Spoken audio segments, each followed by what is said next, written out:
Hey guys, welcome back to part 4. Like and subscribe part 5 soon. The Shadow Among Heroes, part 4 extended. The training yard rang with sound, metal clashing, elemental surges bursting, the air alive with the reckless energy of students eager to prove themselves. Dust swirled in the sunlit arena, carried by the force of powers unleashed without restraint. Kale stood at the edge of the group, silent, his hands buried in his pockets. Shadows at his feet coiled in faint restless circles, too subtle for most to notice but impossible for him to ignore. He told himself to stay calm, blend in, don't slip. But every day at this school made that harder. Kale, you're up?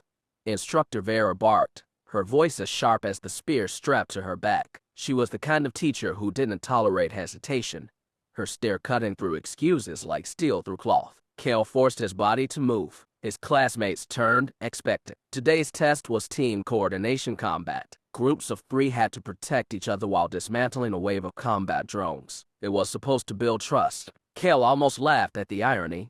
Trust was the one thing he could never give them. Arya jogged to his side, her hair catching the sunlight like strands of fire. The warmth in her expression was disarming. "Don't hold back this time," she whispered, a grin tugging at her lips. "We've got your back, I promise." Something in her voice twisted inside him. She believed it, believed in him. Kale hated how much of it he almost wanted to believe too. Beside them, Ren crackled with lightning, sparks snapping off his fingertips. "Let's just get this over with," he muttered. The signal horn blared. Arya charged first, unleashing a wave of flame that painted the yard in gold. Ren followed, bolts of lightning splitting drones apart in bursts of metal and smoke. Kale moved into formation, his shadows crawling instinctively up his arms like living armor. For a moment, he managed control. He struck strategically, tripping drones with tendrils of darkness, knocking them off balance while his teammates finished them. It was almost convincing, like he was one of them. Then it happened. One drone slipped past,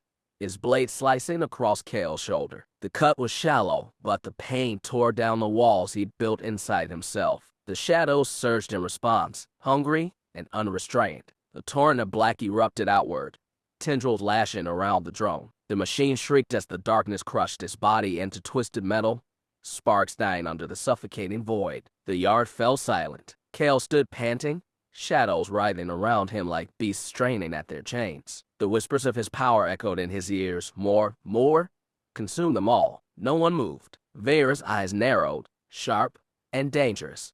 "What was that?" "Kale." Arya stepped forward, her fire dimming, her face pale but determined. "Wait, don't jump to conclusions," she said quickly, her voice carrying more hope than certainty. He lost control, right?" the class muttered nervously. Some looked at Kale with fear, others with suspicion. Kale's mind raced. If they saw him for what he was, everything was over. He couldn't let that happen. He forced the shadows down, biting back their hunger until they retreated, coiling tight beneath his skin. His body trembled from the effort, but he pulled a smile onto his lips as if it had all been nothing. "Guess I got a little carried away," he said lightly, his voice smooth despite the storm raging inside. A few students laughed, relieved. Others weren't so convinced. But Vera didn't laugh. She studied him in silence, like a predator sizing up prey. As the class dispersed, Kale caught Arya still watching him. Her expression wasn't fear.